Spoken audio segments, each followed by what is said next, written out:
So this James Harden thing keeps on being a thing. Harden has said that he'd be open to being traded to a team that is not the Nets, specifically said the Sixers or a contender. Of course, Houston has all the power here. They can trade Harden to wherever they want to, assuming the other team wants him.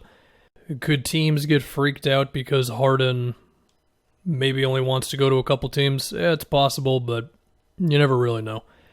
So, of course, the Ben Simmons offer has been talked about enough. I don't even really want to go into it that hard. You get it. That's the best offer. I don't think anybody's topping that one. If I can speculate on contenders or good teams, whatever, besides Philly and the Nets, I mean, between Siakam, Van Fleet, Anunoby, and all of their first-round picks, the Raptors probably have an offer. Siakam would have to be in the move, I assume, and then perhaps the negotiation would be between Van Fleet or Anunoby, the amount of draft picks. Maybe Powell would be moving instead of another guy. There could be something there. Houston would want a whole bunch of picks. The Raptors would probably want to give up like 3 at the most. But I think Siakam and 3 firsts is like at least a starting point. Now, the Raptors are potentially in position to go for a max free agent next offseason. They do get kind of expensive pretty quick here, especially if Lowry is not going to take a big pay cut, especially because they got Anunoby's extension coming up, and Anunoby's cap hold is like $11 million, I believe it is. So we'll see what they want to do, but the potential is kind of there if they were all in on Harden. Also, Van Fleet can't be traded until whenever, so maybe that takes him out of it. The next team I would think about is the Nuggets. The problem with Denver is that they've got a protected pick locked up to OKC between 2023 and 2025. So if they were either going to have to trade picks in the near future or in the distant future, we'd see how the Rockets and the Nuggets would feel about that. The next question, of course, would be, are you including Jamal Murray? Are you including Michael Porter Jr.? One of them would have to be in the move. It would just depend on what the Rockets would want. The Nuggets also have a bunch of super young dudes who haven't done much in the NBA but could have potential between RJ Hampton, Bol. There's Zeke Naji, who I don't know anything about. He's apparently a 6'11 forward. No clue. And they've got the salary fillers between Millsap, Barton, Gary Harris, whoever you need to throw in there to make the money work, they could do it. But again, Denver's draft pick situation makes it a little tougher. For the Celtics, Jalen, Smart, and like 4 firsts as a starting point, maybe. According to Bobby Marks, the Heat actually have ways to have some picks available to them because a lot of them have been locked up in protections, but if they alter other protections, then perhaps. But then it's like they're not going to trade Bam.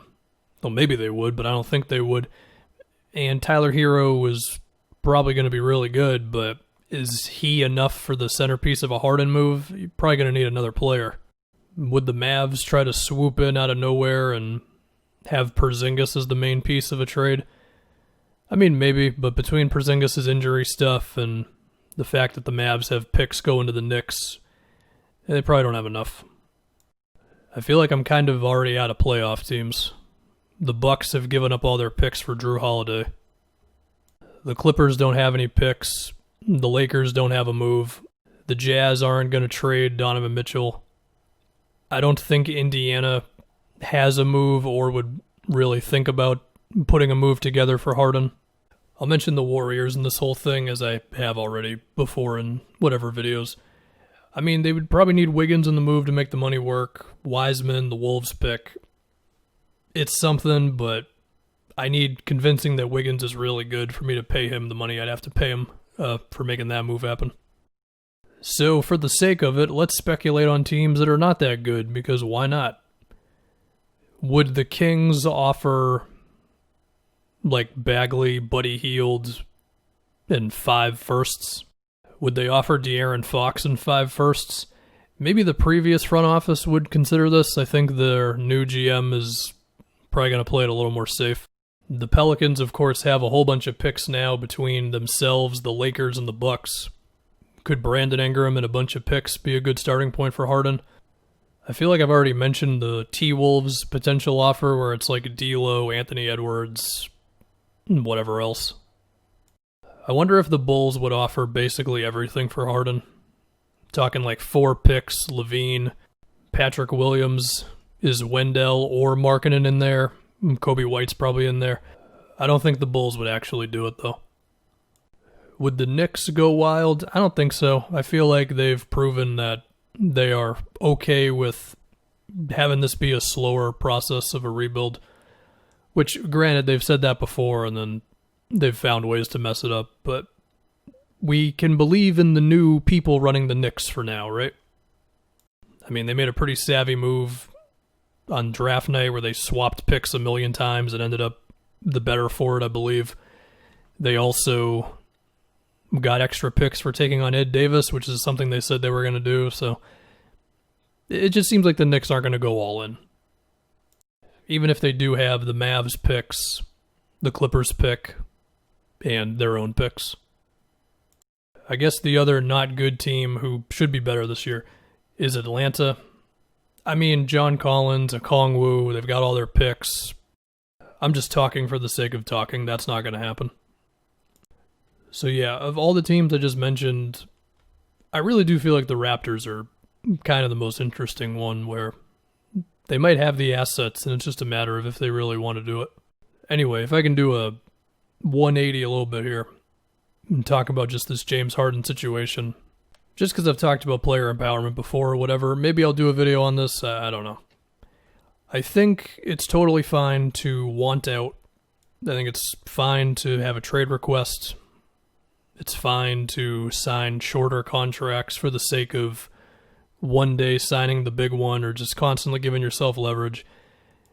It's not okay to be at a strip club when you're supposed to be at practice. Yeah, those don't happen at the same exact time, I know, but you know what I mean.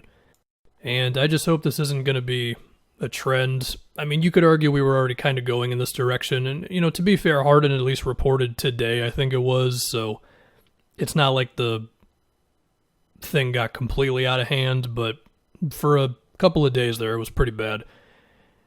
I mean, we had the Kawhi situation in San Antonio, which even after everything I've read about it, I still don't know what really happened with that whole thing. We had Porzingis with the Knicks, where apparently Porzingis was making life really annoying. We had Paul George, who made it obvious that he wanted out of Indiana, which again, I'm okay with that. At least Paul George showed up and played. We had Jimmy Butler, who didn't show up to practice, eventually did. And I mean, as far as the whole practice that we remember to this day, I don't think there's anything wrong with that practice. Like, Jimmy was just ultra competitive. That's fine. As for not showing up beforehand, yeah, that's not great. And then, of course, there was the Anthony Davis situation, which was pretty awkward.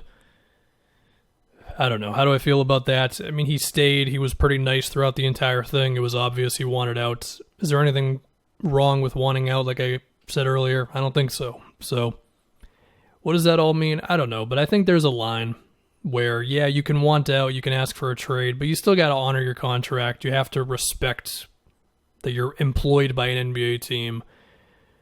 And if it's time to go to practice, just go to practice. It's pretty much the gist. Anyway, before I get out of here, I made a TikTok. It's just short versions of the videos I already make on YouTube, but I figure it makes sense to try to build something up over there. So that's in the pinned comment and all that if you're interested in that.